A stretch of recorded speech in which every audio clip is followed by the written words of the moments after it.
These are my presentation goals. You should be able to define dividend yield, understand why it is important, calculate it using the right method, and apply it to real-life situation. What is dividend yield? Based on the price of the stock, dividend yield is a percentage that indicates how much a company pays you in dividends. We calculated it by multiplying the result by 100% after dividing the annual dividend by the price per share. So let's try to answer this. One is looking to invest in the Philippines banking sector for dividend income. He is comparing two of the largest banks, BDO Unibank, trading at 148 per share and paid a total annual dividend of 3 pesos per share last year. And second choice is BPI, trading 115 pesos per share and paid a total annual dividend of 3.50 pesos per share last year. So, which bank stock offers the higher dividend yield? Unahin natin si BDO Unibank.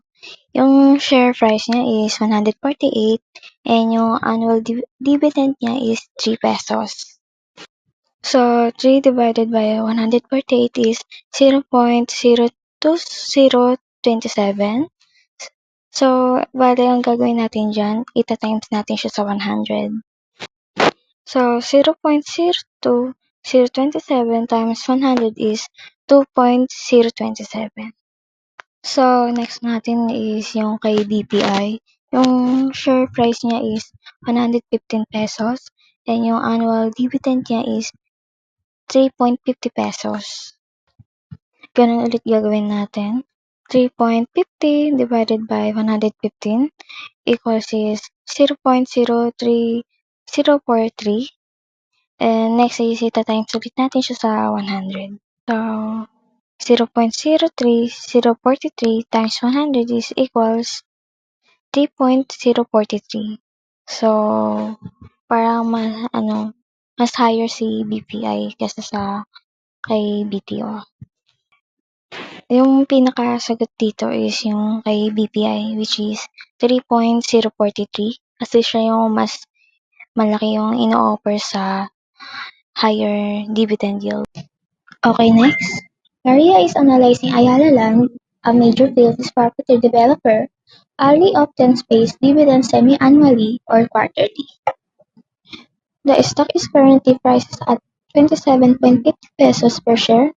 The company announced a regularly quarterly cash dividend of 0.15 pesos per share. Assuming Ali pays this amount every quarter for entire year, what is the stock annual dividend yield?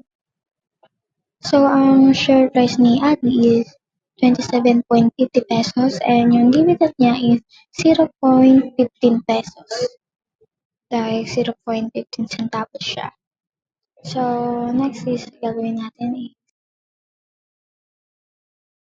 So, next is we are going to multiply this 0.15 to 4 because apat na beses siyang nagbigay ng dividend sa 1 year na yon.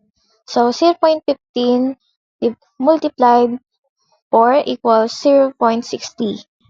And next step is yung 0.60 is i-divide natin siya kay 27.50 which is yung share price. So, equals nun is 0.0218 and i-multiply natin siya sa 100. So, ang magiging sagot dito ay 2.18%. Okay, next. A retiree wants to buy a shares of Meralco for its stable dividends.